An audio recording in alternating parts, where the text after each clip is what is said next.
Good day, everyone. Welcome to Talk and Joy Show, where ideas flow, conversations grow, and communication takes the spotlight. Whether you are good at talking, texting, or just reacting, we all know that communication is something we all use every single day. I am Ella Gulura, your host for today, and I will be guiding you through this fun and meaningful discussion.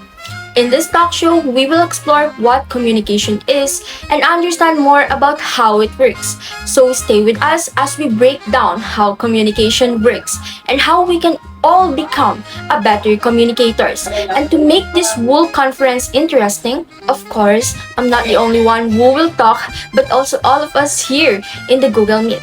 To make it unique and fun, I prepared a bowl with all your Names. And once your name gets picked, you will explain the topic that I will show on the screen. So, is that okay with you all? Yes, Yes, ma'am. Yes ma'am. po. Okay, great. Let's begin. But before I pick a name from this ball, I will start the discussion first. Is that okay? Yes. Yes.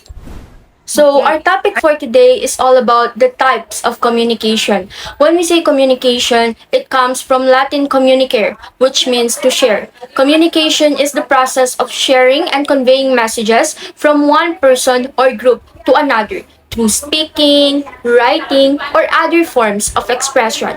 Under communication, we have the verbal communication. Verbal communication is when we use words to share our ideas or thoughts. These are words can be spoken, like talking with a friend, giving a speech like what I'm doing now, and asking a teacher a question. Or it can be written, like sending a text message and writing an email. Next is the two types of verbal communication. We have the oral and written communication. When we say oral communication, is where we use our voice to share ideas, thoughts, or information with others. It happens face to face or through tools like phones or video calls. While written communication is where we use written words to share ideas, information, or messages. It can be on paper or digital. Next are the advantages and disadvantages of oral communication. Advantages are the first one, it brings quick feedback, meaning when you talk to someone through oral communication, they can respond immediately. You can hear their answer, see their reaction, or ask follow-up questions right away, instead of waiting like in writing. Next, facial expression and body language are visible, meaning you can see how someone feels or react while they talk. Next are the disadvantages of oral communication. In a face-to-face discussion, the speaker is unable to deeply think about what he or she is delivering, meaning the conversation happens in real time. This can make it harder to explain complicated ideas clearly. Next are the advantages and disadvantages of written communication. Advantages are the first one, messages can be edited and revised, meaning you can think carefully and change your words before sending. The second one, written communication provides records and backup because everything is saved on paper or digitally through written communication. This helps you check details later or prove what was said. And the third one, a written message enables the receiver to fully understand it and send appropriate feedback. Meaning, in written communication, the receiver can read the message carefully and take time to understand it before replying. Next are the disadvantages of written communication. The first one, it does not bring immediate feedback, meaning the receiver cannot reply right away.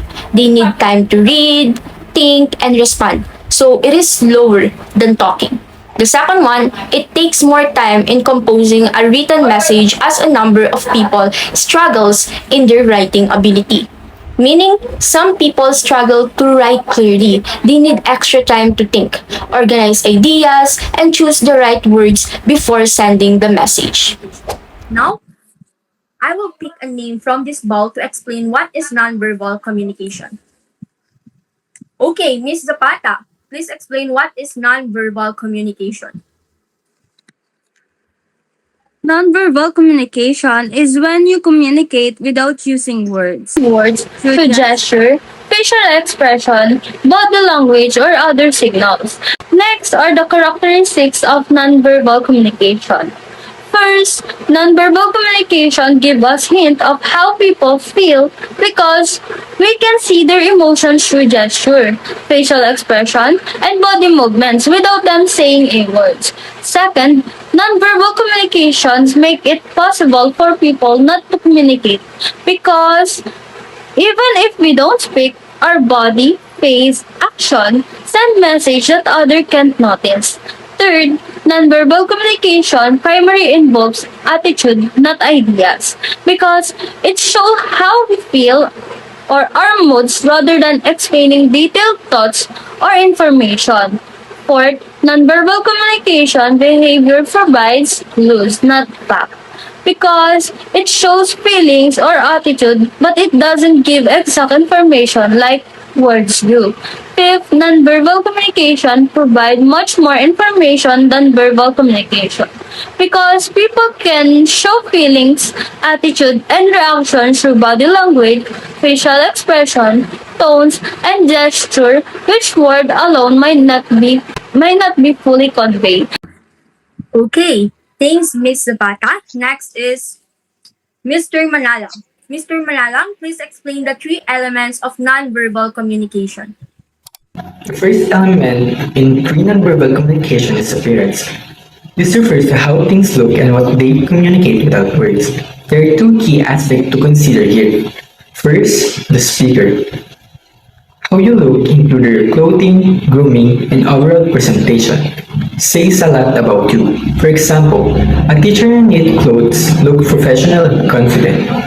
Second, surrounding environment or place also communicate a message. Example, a clean, organized classroom feels welcoming, while a messy room may seem chaotic.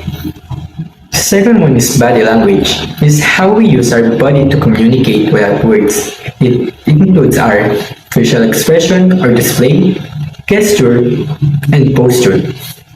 Facial expression or display shows emotion through our faces. Example, smiling shows happiness, while frowning shows sadness or anger. Gesture, are movement of hand or arms that express idea. Example, waving hello or giving a thumbs up. Posture is the way we sit or stand showing our attitude or mood. Example, standing straight shows confident while slouching shows tiredness or disinterest. Lastly, sounds. This is about how we use our voice to show meaning, even without the word themselves. It includes tone of voice, which show emotion or attitude, volume, or how loud or soft we speak, pitch, whether our voice is high or low. Example, a high pitch can show nervousness, while a low pitch can show confidence, and rate, or how fast or slow we speak. Okay, thank you, Mr. Manala. Now, I will pick again from this bowl to explain the levels of communication. Miss Ramos, please explain the levels of communication. Now I'm going to discuss the levels of communication. The interpersonal communication is when you communicate with yourself. It happens in your mind when you think, reflect, or plan. Next is interpersonal communication. It is when two people talk or interact directly to share ideas, feelings, and information. Next is the small group communication, which happens when a few people, usually 3 to 12, interact to share ideas or solve problems or even make decisions together. Examples are a group of classmates discussing a project or friends discussing how to organize a school event. Next is one-to-group communication. It is when one person talks to a group to share information, teach, or persuade. Example is a teacher giving instruction to the whole class, or a classmate presenting a project to everyone. And lastly, mass communication. It is when messages are sent to a large audience through media like TV, radio, newspaper, or the internet. Examples of this are the news or news on TV or online radio announcement, also social media posts to many newspaper or magazines. Okay, thank you, Miss Ramos. Next, we will explain the first four seven C's of communication is Miss Magkalas. Please explain the first four seven C's of communication. 7 C's of communication. The first one is conciseness. Means be brief and to the point. Avoid unnecessary words. The second one is courtesy. Means be polite and respectful to the listener or reader. The third one is correctness. Means use of accurate language and facts. The fourth one is clarity. Means makes your message easy to understand. Okay, thank you, Miss Magkalas. Now I will pick someone from the bowl to explain the remaining three of the seven C's of communication. Okay, Miss Guevara, please explain the seven C's of communication. Is completeness. It means you need to include all necessary information so nothing is missing. The sixth one is coherence. Means you need to make your ideas logically connected and organized. For example, explaining steps in a recipe one by one, not randomly. And lastly, the concreteness means being specific, clear, and detailed when communicating, so the listener and readers fully understand your message. And that's all for the principle of communication or the 7 C's. Okay, thank you, Miss Guevara. Now, since Miss Balatbat is the only one who has not discussed yet, Miss Balatbat, please explain all the barriers of communication. Barriers of communication are things that stop or make it difficult for a message to be understood correctly. Environmental noise are the things around you that distract from the message. These are the loud traffics, construction sounds, or any noisy classroom. Next is physiological impairment noise. It is a physical problems in the receiver or sender, such as hearing loss, speech problems, or fatigue. Semantic noise. It is a confusion caused by word meanings. Example of this is using technical terms or slang that the other person doesn't understand. Then we have syntactical noise. These are the errors in grammar, sentence structure, or word order. Organizational noise. This happens when messages are not well structured, making it hard for the receiver to understand them correctly. Second to the last is cultural noise. It is a misunderstandings due to different customs, beliefs, or languages. Lastly, we have psychological noise.